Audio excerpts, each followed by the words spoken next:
Well, I say that, and then it cuts me off. All right, there we go. Good morning, beloveds.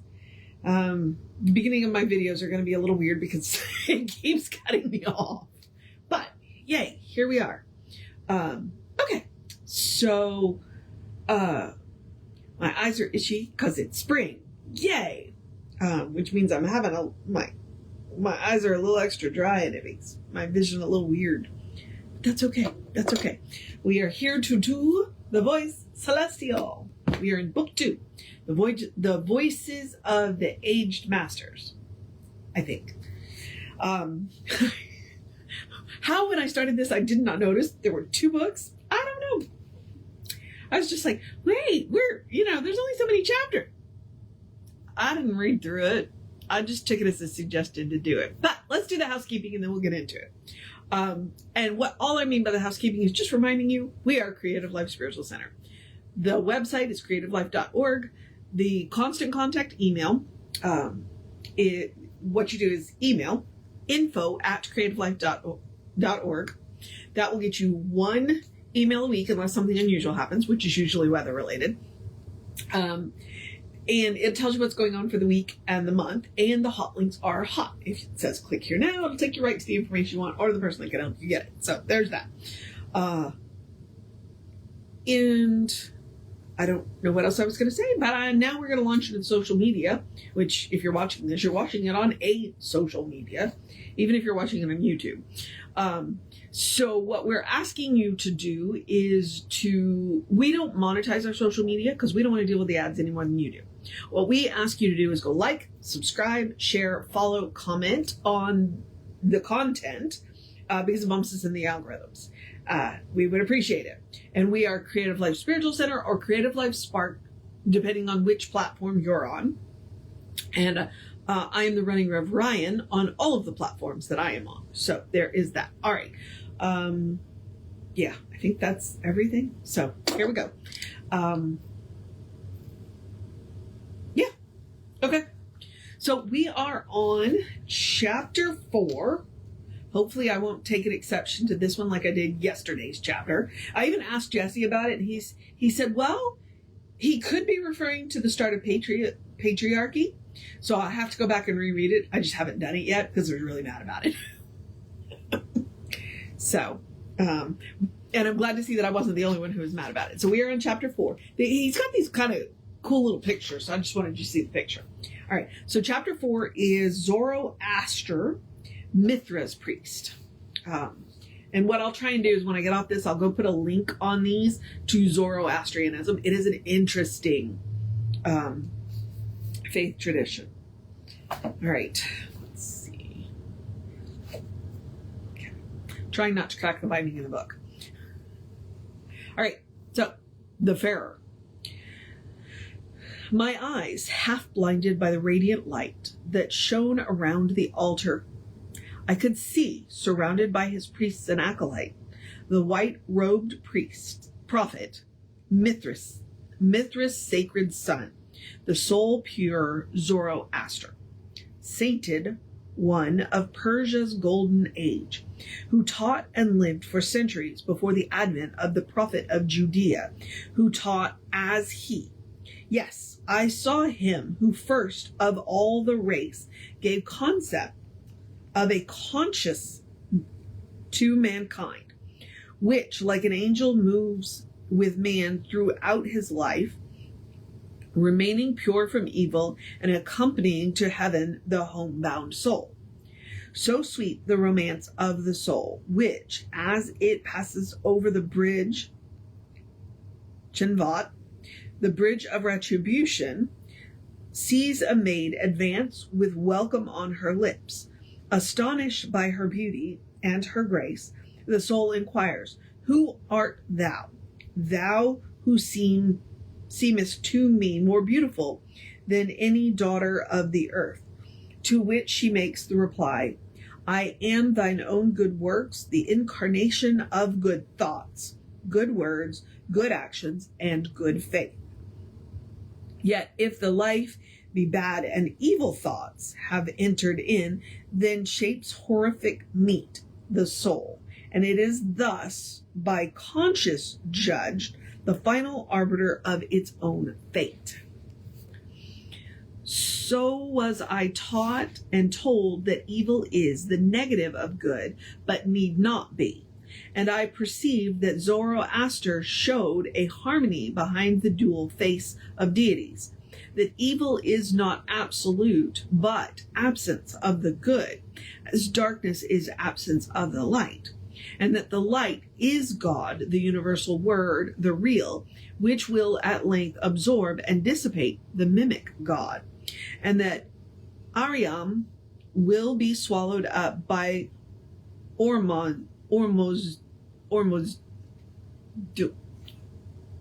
Zoroastrianism people. This I knew. But now the Ignis Salubitumus revealed the astral forms of acolytes and priests of every land and age who moved in long processional, each on a line or path which ran unerringly into the cosmic center. And there is a shrine, majestic, the altar of the ages, and each religion bore a banner bright with its own crest against a field of light. And then I saw that all lights were the same, the light of lights known as the Nameless One. The scene was swiftly changed. It is not given to look too long upon the light of heaven, for suddenly the moon was full, a great illumined shield that caught the rays of some far cosmic sun. And Zoroaster came, accompanied by his priest, the sainted 12, who bore each one a censer in his hand. And on the altar I beheld the spheres, a replica of our own galaxy. And when the sun of day came forth to shine, these orbs became inflamed, and each revolved in its own circuit round their central sun. And clear and sweet a singing sound was heard, a music real but seeming magical. But now the rose of dawn announced the day, and on the eastern rim the sun began to rise. And Zoroaster spoke. Behold, he comes, the mighty Mithras, this messenger of God, protector of the truth, the enemy of evil and of falsehood, holy fire, which purifies the soul of false desire.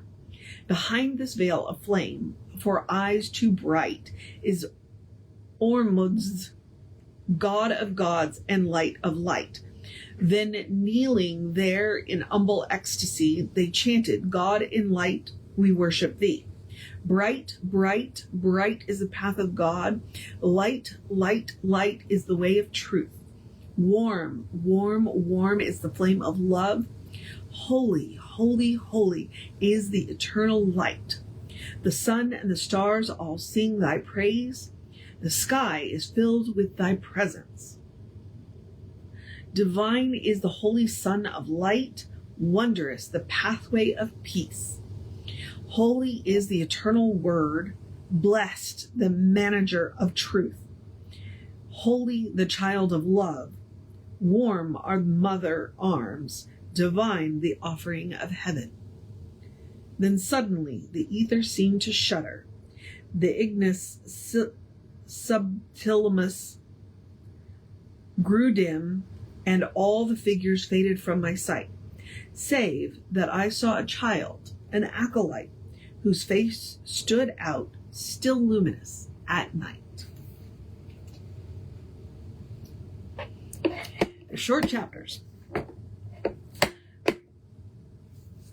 kind of believe that what he's trying to do is introduce us to some of the things that he read. But he doesn't have time to, he doesn't have the time there's a lot to get into it. So what he's doing is introducing it to us. So if we are interested, we can go get more information, which is what I did when he used the prophet Melchizedek. I was like, I don't know what that is. So I went and looked it up and put a link in. When he referenced the Scythians, I went and looked it up. It took me a minute to find it, but I went and looked it up. So same thing with Zoroastrianism. I know a little bit about Zoroastrianism, but not a whole lot.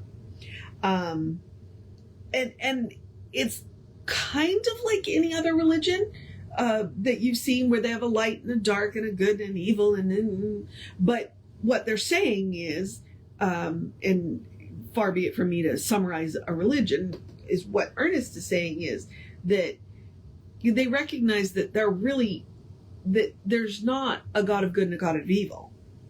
There's only one God. And it's up to us to recognize that. But it also seems like the idea of consciousness came out of Zoroastrianism. So the conscience, it's like, oh, what's right and wrong, that it came out of that. I don't know that. So I'm curious and I'm going to go look. So I'll put a link to something, and then if you're interested, you can dig a little bit deeper into Zoroastrianism. I will point out to you, you do know, if you are a music fan at all and have been alive, for longer than 10, and even then, if your parents love music, you do know a very famous person who was raised in Zoroastrianism. Freddie Mercury of Queen was raised in Zoroastrianism. So, it is still it's still a living faith tradition.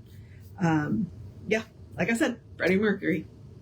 Okay, I'm going to move on into the process of my day, but first, I'm going to encourage you to have a great day, a wondrous day, a fantastic day, a magical day, an enchanted day, a wonderful day, an awesome day, an amazing day, a taking care of business day, a let's get this week started off amazing day, a go dance in the sunshine day, a enjoy the weather day, a drink plenty of water day, a take a break day, a take care of yourself day, a do what you got to do day, a you got this day, a good day. And if that's too much pressure, simply have a day.